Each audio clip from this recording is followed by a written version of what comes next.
말씀을 전에 한국 교회사에 있었던 이야기를 잠시 조금 일화를 나누고 말씀을 좀 전하도록 하겠습니다. 한국 교회사 기록물을 보면은 호남 지방, 특별히 이제 광주를 중심으로 한 광주의 무등산이 있죠. 무등산의 성자라고 불리우는 최홍종 목사에 관한 이야기가 있습니다. 결론부터 말하면 최홍종 목사는 광주 전체 지역에서 최초의 그리스도인이고 최초로 세례를 받았고 최초의 장로가 되었고 최초의 목사가 되었고 또 한국의 사회복지사에 있어서 전설 같은 업적을 남긴 사람이 바로 이 최홍종 목사입니다. 그러나 이 최홍종 목사가 젊은 시절을 보면은 이분은 신실하거나 뭐 어떤 경건한 삶을 산 게 아니라 오히려 그 삶이 좀 옛날 말로 왈패라고 그 기록에 적혀 있던데 깡패입니다. 동네에서 알아주는 유명한 깡패였는데 그 동네에 광주에 1904년에 최초의 선교사인 오엔 선교사가 들어오게 됩니다. 오엔 선교사가 들어와서 한쪽에 집을 짓고 살게 되니까 젊은 최홍종이 이 오엔 선교사 서양 사람을 잘 좀 후려가지고 뭐 돈 좀 되는 거 좀 가르치려고 드나들면서 오엔 선교사와 친하게 지냈던 겁니다. 그러던 가운데 그 오엔 선교사가 병이 들고 폐렴에 걸려서 중위위중해진 겁니다. 그러니까 목포에서 의료 사역을 하고 있던 포사이드 선교사에게 연락을 해서 이분이 와서 치료를 하게 되어집니다. 근데 길을 모르니까 이 포사이드 선교사가 광주 영산포 나루에 배를 타고 오니까 이 최홍종이 말을 가지고 나가서 포사이드 선교사를 말에 태워서 이제 광주로 돌아오는 길이었어요. 그때 길에서 구걸하는 한 거리 나타났는데 이 구걸하는 거지가 그냥 거지가 아니라 문둥병 환자였던 겁니다. 그 당시만 하더라도 문둥병 그러면 이거는 죽음에 이르는 병이고 전염성이 강하니까 최홍종은 본능적으로 도망가 버립니다. 그런데 그 포사이드 선교사는 말에서 내려서 그 구걸하다가 쓰러진 그 문둥병 거린을 안아서 말에 태우고 자기가 말고기를 잡고 이제 그렇게 오게 된 겁니다. 그러니까 광주에 도착해 보니까 오엔 선교사는 이미 죽었고 거기에 또 아픈 사람들이 남아 있어서 포사이드 선교사는 그 환자들을 치료하기 시작합니다. 근데 그 병사에 치료하는 사람들과 함께 데리고 온 문둥병 환자를 같이 누워서 치료하려고 하니까 이 같은 환자인데도 이 사람들이 싫어하는 거예요. 그 정서적인 느낌을 아시죠? 전염되면 우리도 다 걸릴 텐데, 우리도 죽을 텐데. 그래서 막 반대하고 그러니까 포사이드 선교사가 다시 그 문둥병 환자를 거지를 이렇게 안고 이제 가마를 굽는 그릇을 굽는 가마굴에다가 옮겨 놓으려고 드는데 이 거린이 잡고 있던 지팡이를 힘이 없어 떨어뜨린 겁니다. 그래서 이 포사이드 선교사가 최홍종 씨에게 미스터 최 그 지팡이 좀 집어주시오.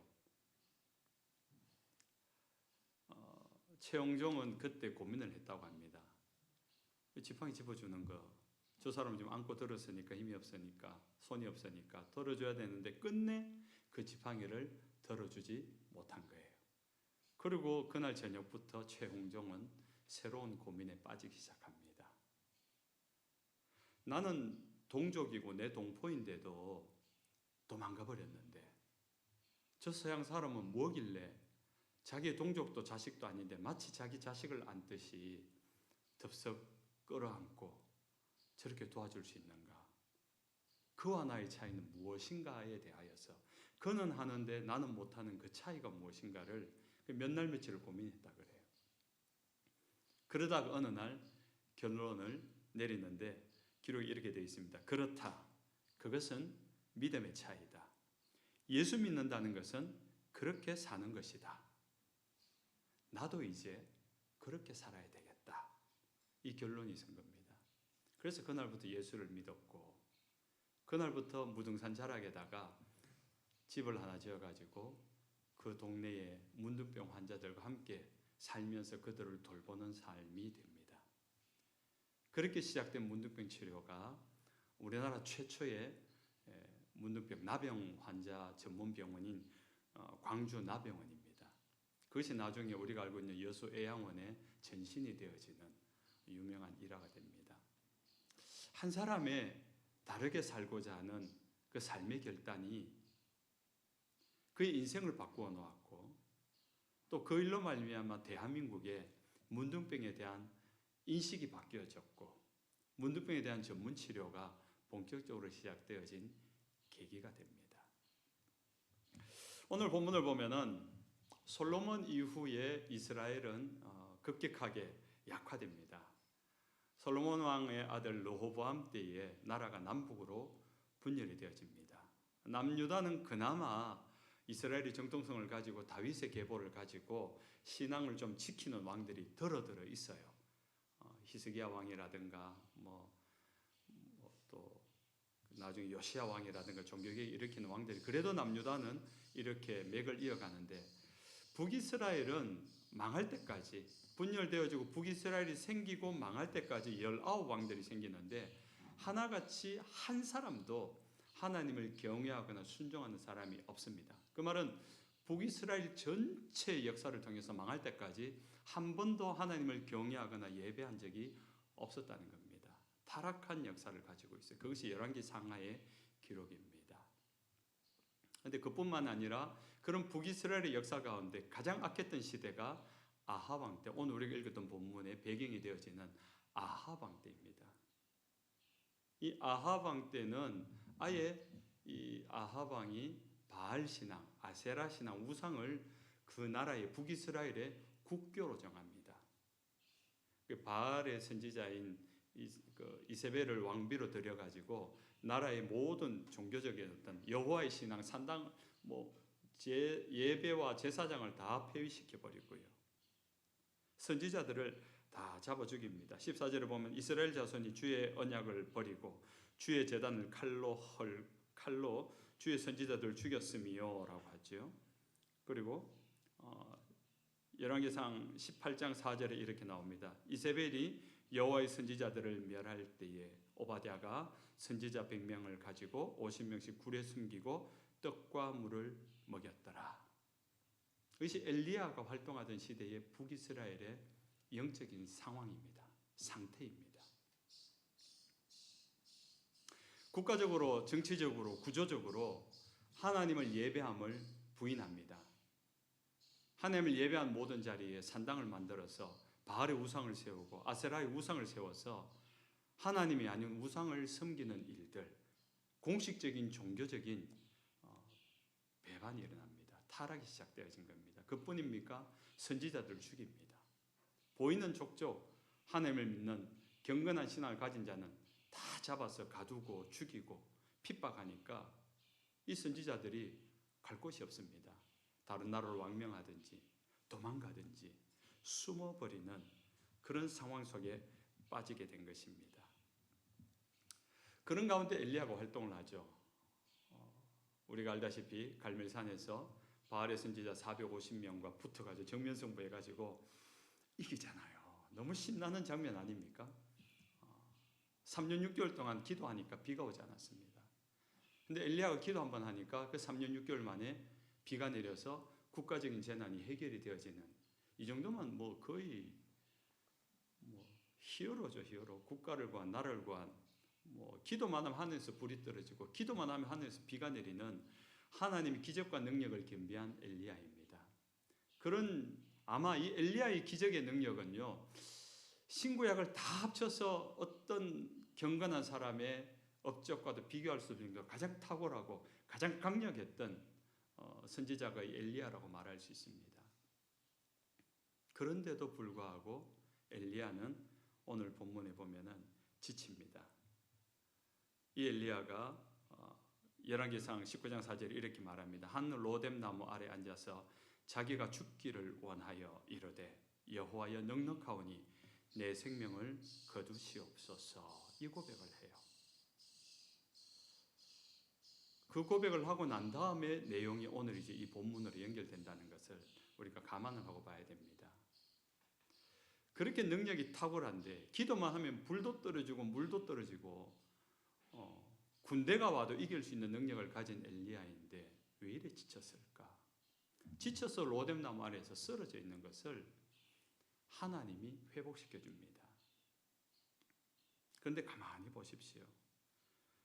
죽기를 원하여 이르되 여호와의 능력하오니 내 생명을 거두시옵소서. 왜 이런 고백을 할까요? 왜 이런 고백을 할까요? 혼자 싸우고 있기 때문인 겁니다. 모든 하나님을 경외하는 믿음을 가진 자들이 자취를 감춰버린 가운데 혼자 고군분투하면서 바알과 싸우기도 하고 아세라와 싸우기도 하고 하나님께 기도하기도 하고 부르짖기도 하고 몸부림쳤는데 그걸 혼자 하고 있다는 거죠.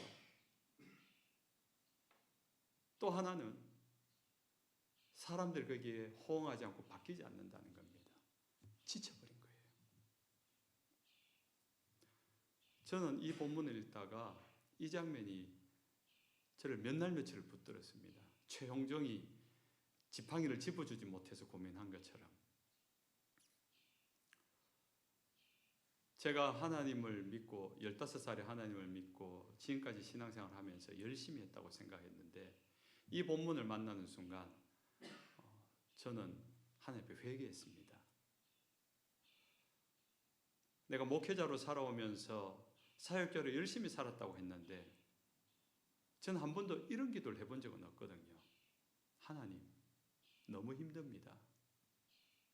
너무 지쳤습니다. 해도 해도 끝이 없습니다. 이제 그만하고 싶으니까 내 생명 취해 가십시오. 이 기도를 할 수가 없었습니다. 왜냐하면 한 번도 그렇게 살아보지 않았기 때문에 너무 하나님 앞에 부끄러운 거예요. 이 엘리야의 고백을 보면서 한 어느 만큼 헌신하고 어느 만큼 살아가면은 이렇게 죽기를 차라리 하나님 내 생명을 거둬가기를 구할 수 있을까? 너무 부끄러웠던 겁니다. 그때까지 저의 삶이. 그래서 하나님 저도 그렇게 살겠습니다. 그렇게 고백했던 적이 있습니다. 그러면서 그날 이후로 목회를 하는데 힘든다는 말을 한 번도 안 해본 적이 없습니다. 그래도 아직까지는 죽을 정도까지 힘듭니다라고 그런 경험과 상황은 아직 안 온 것 같고요. 오히려 미국 오고 나서 더 편해졌습니다. 그래서 참 죄송한 마음이 있습니다.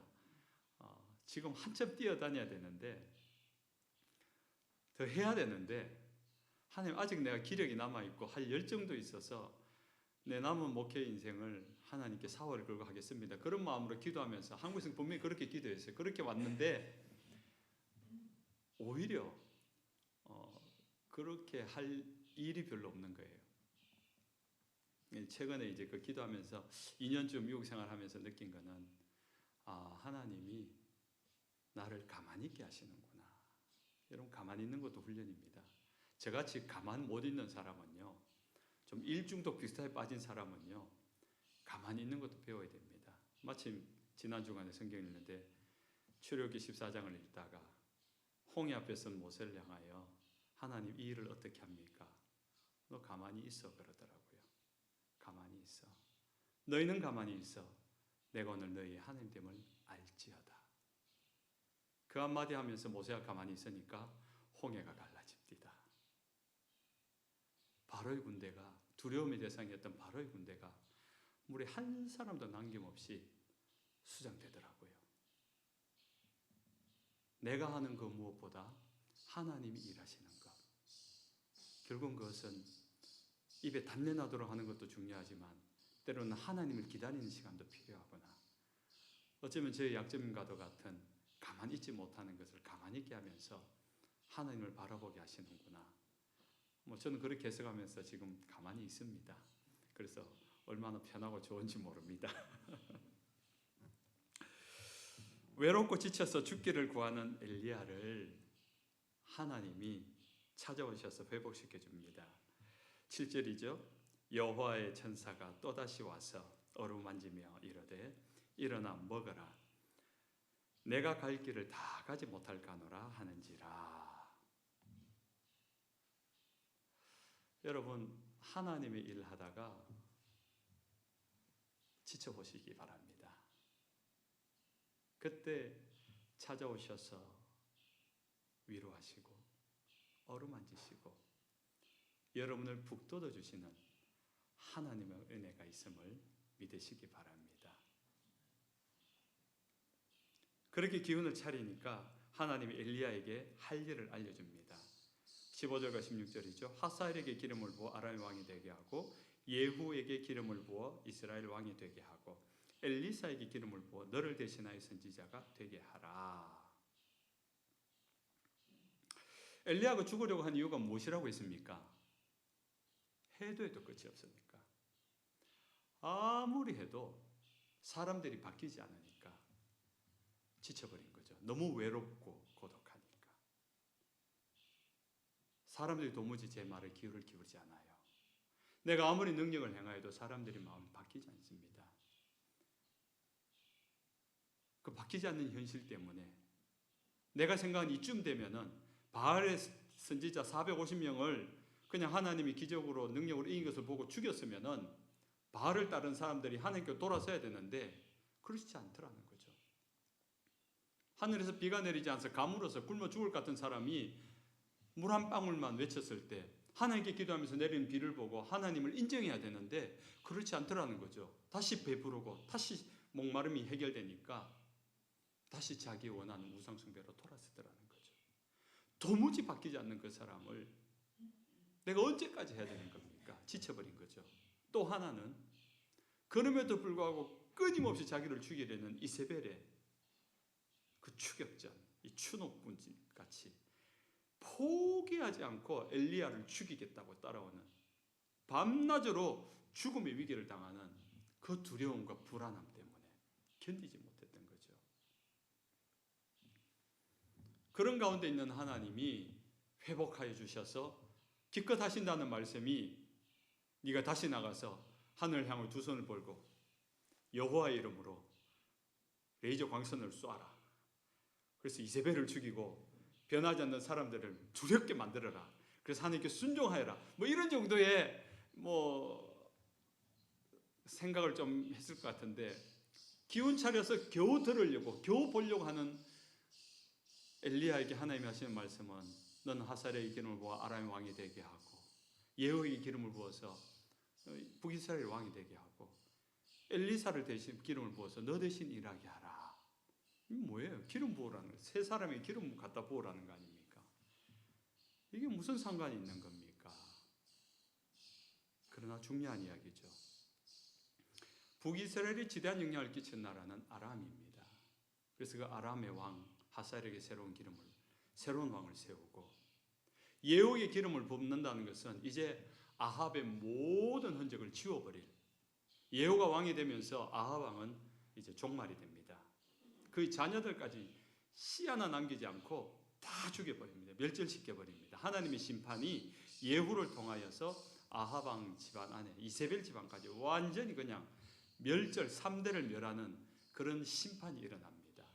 그리고 엘리사에게 기름을 부어서 지금 엘리야 네가 하고 있는 것처럼 너 이후에 이스라엘 백성들에게 여전히 하나님의 말씀을 가르치고 전할 그 말씀의 사역을 이어가게 하라. 그 말씀을 들려줍니다. 그 말씀 속에는요, 그럼 너 때에는 이 아합 왕이 죽는다 안 죽는다? 안 죽는다는 거죠. 엘리사 때 가야지 비로소 이제 나중에 변화가 나라적 변화도 일어나고 백성의 변화도 일어나고 국가적인 정세도 바뀌게 되고 그렇게 된다는 거죠. 그 엘리야는 그걸 보지 못하고 이제 그냥 가는 거예요. 변화를 보지 못하고. 여러분이 꼭 봐야 됩니까? 여러분이 하나님께 기도했을 때 여러분이 그 열매를 꼭 따야 되는 겁니까? 우리는 큰 착각 속에 빠지고 있습니다. 내가 오늘 헌신하고 내가 오늘 봉사하고 내가 오늘 기도했다면은 그 열매도 내가 봐야 된다는 생각까지 있는데 하나님의 생각은 좀 다르다는 거죠. 지금 북이스라엘이 총체적 난국으로 총체적 타락으로 바뀌어 있지만은 하나님은 여전히 일하고 계신다는 겁니다. 하나님이 일하시는 타이밍이 있다는 거죠. 하나님이 이루어가시는 하나님의 완성된 그림이 있다는 거죠. 그것은 엘리야가 상상한 것과는 비교할 수 없이 크고 놀랍고 완벽한 일이라는 거죠. 엘리야가 자기의 시대에 수많은 능력을 행하였지만, 수없이 말씀을 전했지만은 도무지 들어먹지 않고 도무지 변하지 않는 사람들 때문에 답답해하고 지쳐버리고 차라리 자신의 열정이 못 이겨서 죽기를 각오하는 그런 모습까지 있지만은 그건 엘리야의 마음이라는 거죠. 믿음이 무엇입니까? 신앙이란 무엇입니까? 하나님을 경외하는 믿음이잖아요. 하나님 뜻이 이루어지는 것이잖아요. 하나님은 이미 일하고 계십니다. 우리가 엘리야가 부르짖던 하나님의 그 기도를, 하나님을 향한 그 기도를 하나님은 알고 계시는 거예요. 그에 대해서 응답을 다 준비하고 계시는 겁니다. 어떻게 해결할지 플랜을 갖고 있어요. 그냥 아합 한 명 없애는 게 문제가 아니라 아합 이후에 이스라엘을 어떻게 이끌어갈지, 아합의 국제적인 정세에 영향을 끼치는 아람과의 관계를 어떻게 만들어갈지, 여러분 다 연결되어 있다고요. 기도할 때 그 문제만 솎아내는 것이 문제가 아니라 그 문제를 통하여서 솎아내는 그것과 관련되어진 것까지 하나님은 다 생각하고 계시다고요. 그럼 엘리야의 할 일은 무엇입니까? 자기의 때에 자기의 역할만 하면 되는 겁니다. 릴레이 경주를 할 때 4명의 주자가 릴레이를 하잖아요. 800개 주면 200m씩 달리잖아요. 첫 번째 주자, 두 번째 주자, 세 번째 주자는 결승전을 꼬리 못합니다. 꼬리 못한다고 해서 이 사람이 천천히 달립니까? 아닙니다. 최선을 다해 달립니다. 자기가 달려야 될 구간이 있다고요.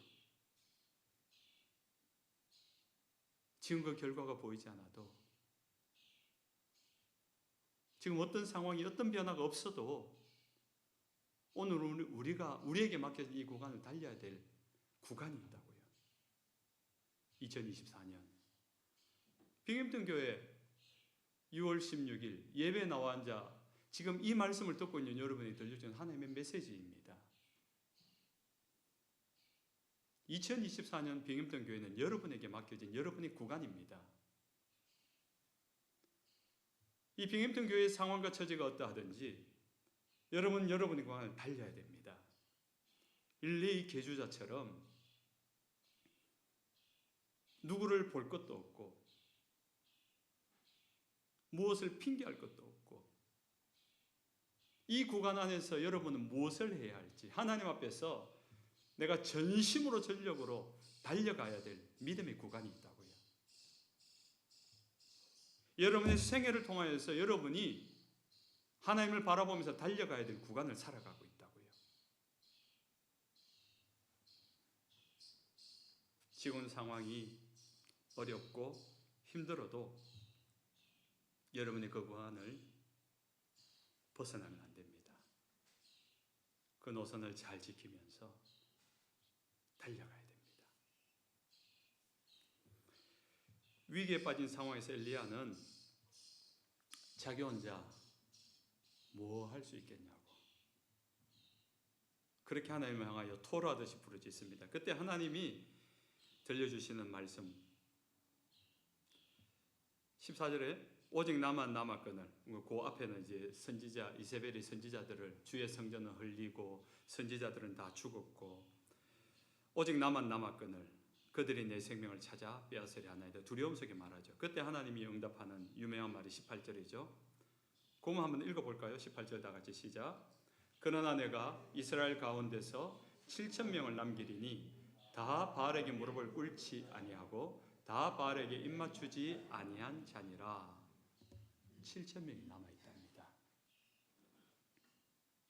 이세벨에게 잡혀가서 다 죽은 줄 알았는데, 다 도망가 버린 줄 알았는데 그 땅에 아직 바알에게 무릎 꿇지 않고 바알에게 입맞추지 아니한, 신앙이 변질되지 않고 타락하지 않은 7,000명이 남겨져 있다라는 겁니다.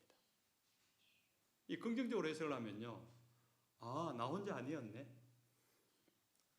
지금 엘리야가 죽으려는 것은 외로움이고 고독감이고 지쳐버림 아닙니까? 근데 나 혼자가 아니었네. 아직 어딘가에 7,000명이 남아있네. 이 주신 하나님의 위로가 같기도 합니다. 학자들마다 견해가 좀 다르지만 저는 좀 다른 해석을 합니다. 저는 이 부분을 좀 부정적으로 해석을 합니다. 7,000명의 경건한 사람, 자신의 신앙을 지키고 그게 마음을 빼앗기지 않고 상처도 받지 않고 또 우상의 마음을 주지 않고 신앙의 변질을 또 타락을 하지 않는 가운데 하나님을 향한 순전한 마음을 가지고 이 믿음 지켜야지. 그래서 바알에게 무릎 꿇지 않고 바알에게 입맞추지 않았다고 합니다. 근데 저는 묻고 싶은 거예요. 7,000명이 있다는데 어디 있느냐는 거죠. 어디 있냐는 거죠. 앞에 본문에 오바댜 선지자, 국내 대신 오바댜가 열왕기상 18장 4절에 이렇게 나옵니다. 이세벨이 여호와의 선지자들을 멸할 때 오바댜가 선지자 100명을 가지고 50명씩 굴에 숨기고 떡과물을 먹였더라. 이해되시죠? 어떻게 7,000명이 어디 있는지. 북이스라엘 곳곳에 굴 속에 지하 속에 땅 파고 이렇게 50명씩 100명씩 이렇게 숨어있는 사람이 7,000명이 숨어 있다는 거예요. 근데 밖에서는 엘리야가 혼자 고군분투하면서 하고 쫓기고 또 능력을 나타내고 또 도망가고 이 7,000명이 자기의 신앙을 지키겠다고 분명히 그 신앙을 지키고 있어요. 그런데 그들이 다 숨어버린 거예요. 숨어버리니까 북이스라엘에 남은 자는 누구입니까? 바알의 선지자들이, 아세라의 선지자들이, 우상의 숭배자들이, 아합 왕에게 잘 보이려는 간신배들이 나라를 배교의 나라로 바뀌어버린 거예요.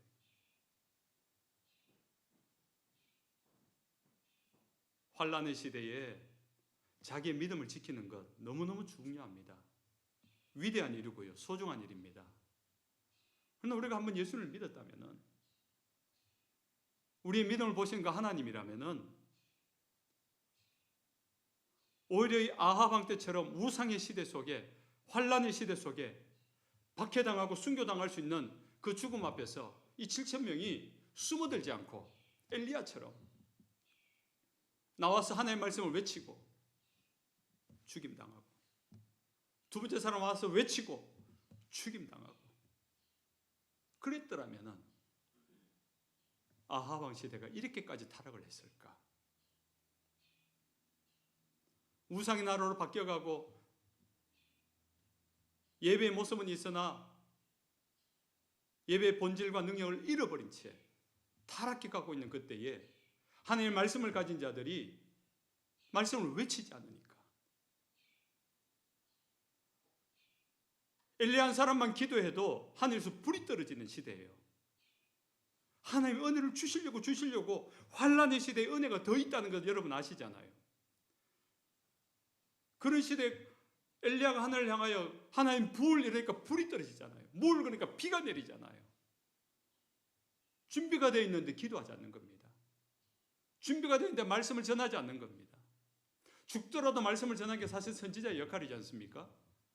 그 7,000명이 다 순교했더라면 아마 북이스라엘은 부흥이 오지 않았을까요?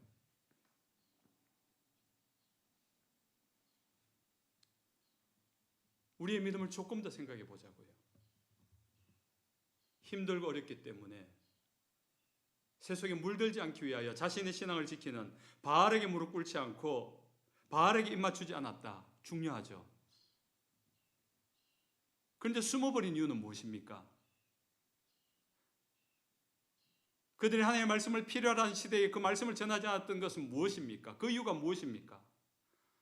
바알에게 무릎 꿇지 않고 바알에게 입맞추지 않은 것처럼 하나님께도 무릎 꿇지 않은 거예요. 하나님께 입맞추지 않은 거예요. 오직 엘리야 혼자 하나님 앞에 무릎 꿇고 하나님께 입맞추면서 내가 죽어도 좋사오니 내가 이 하나님의 믿음을 지키겠습니다. 이 하나님의 말씀을 전하겠습니다. 여호와의 신앙을 세상 가운데 선포하겠습니다. 싸우니까 대적이 일어나는 거고 기도하고 부르짖으니까 죽이려고 따라오는 거 아닙니까? 여러분, 우리의 믿음이 아무 일 없는 것이 좋은 것이 아니에요. 어떤 분야에 있어서. 그냥 상식적으로 생각해도 이 세상은 하나님을 안 믿는 대다수의 사람들이 그들이 살기에 편리한 구조로 만들어 놨어요. 뭐 경제적 구조, 뭐 어떤 조직적 구조. 거기서 내 신앙을 지키면서 살아가기 위해서는요, 부딪힐 수밖에 없습니다.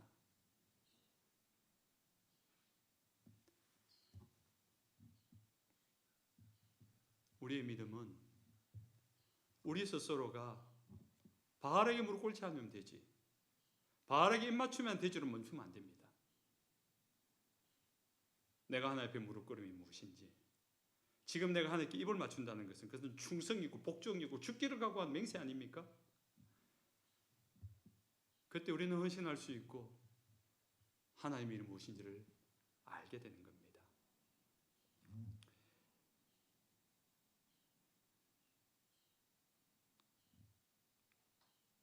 왜 내게 이런 일이 일어나죠? 그렇게 묻지 마세요. 하나님, 나는 기도하는데, 내가 신앙생활 열심히 하는데 왜 제게 이런 일이 일어나는 거죠? 왜 나에게 이런 일이 일어나는 겁니까? 묻지 마십시오. 대답이 다른 겁니다. 그런 일이 일어날 때 네라고 대답해야 됩니다.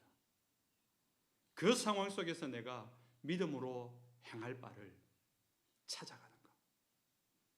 그 일 속에서 이루어야 될 하나님의 일을 발견하는 것. 그리고 그것을 이루기 위하여 내 삶을 던지는 것.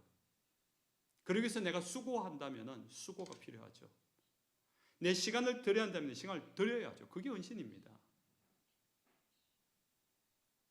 세상 사람들이 구하는 것처럼, 세상 사람들이 왜 그렇게 돈을 모으려고 할까요? 왜 그런 높은 자리에 올라가려고 할까요? 왜 이렇게 자꾸 세상의 힘을 얻으려고 할까요? 안전하기 위해서예요. 안정적인 것을 누리기 위해서예요. 그게 목적입니다. 근데 우린 다르잖아요. 하나님의 자녀로 부름받은 우리들은 하나님의 뜻을 이루어가기 위한 것 아닙니까? 여러분이 날마다 외우는 그 주기도문에 뜻이 하늘에서 이루어진 것 같이 땅에서도, 우리가 사는 이 땅도 맞지만 이 땅을 살아가는 나의 삶에서도 하나님의 뜻이 이루어지는 거 아닙니까? 우리가 알고 있는 예수님의 유명한 기도, 겟세마네에서 내 뜻대로 마옵시고 아버지의 원대로 되길 원하나이다. 다 알고 있는 내용이에요. 그럼 하나님의 뜻을 이루기 위해서는 때로는 내가 불편해야 되고, 때로는 내가 수고해야 되고, 때로는 내가 뭔가의 손실도 있어야 되고, 그런 때 우리는 하나님의 뜻을 이루어갈 수 있고, 그렇게 하다가 지쳐 쓰러졌을 때 그때 비로소 찾아와 주시는 주님, 어루만지시는 주님, 먹이시고 이렇게 주시는 주님, 회복하시는 주님, 그리고 또 사명을 주시는 주님을 만나는 거예요. 그걸 모를 때 우리는 아까 우리 최 집사님 기도하신 것처럼 이 땅에서의 안락한 삶, 안정적인 것에 내 일심만을 구하는 기도, 너무너무 좁은 기도를 하고 끝나버리는, 그 상황이 조금만 바뀌고 환경만 조금 바뀌면 우리는 못 견뎌합니다. 불안해 죽을 것 같습니다. 하나님 그런 하나님 아니잖아요. 이제 말씀을 했습니다. 사랑하는 우리 빙의부터 성도 여러분, 감사합니다. 바알에게 무릎 꿇지 않고 있음에 만족하지 마시기 바랍니다. 물론 이것도 훌륭한 일이고 힘든 일인 줄 압니다. 근데 말씀이니까 전하는 거예요. 거기에 머물지 마시고 한 걸음 더 나아가셔요. 정말 나는 지금 하나님께 무릎 꿇고 있는가? 나는 하나님께 입 맞추고 있는가? 엘리야처럼 하나님의 뜻을 찾고 그 일을 이루기 위해서 일하다가 한번 지쳐보시기 바랍니다. 아멘 합시다. 하나님 일을 하다가 정말로 내가 죽어도 좋다, 차라리 죽는 게 낫겠습니다 할 그런 각오도 한번 해보시기 바랍니다. 그렇게 지치고 그렇게 각오를 하시다가 만나는 하나님의 은혜 새롭겠지요. 그 은혜로 다시 내가 회복되어지고 그 은혜로 내가 다시 길을 갈 수 있는 힘을 얻어서 하나님 보여주시는 사명길 걸어갈 수 있는 우리 빙햄턴 성도들 되시길 주님의 이름으로 축원합니다. 아멘. 찬송하겠습니다.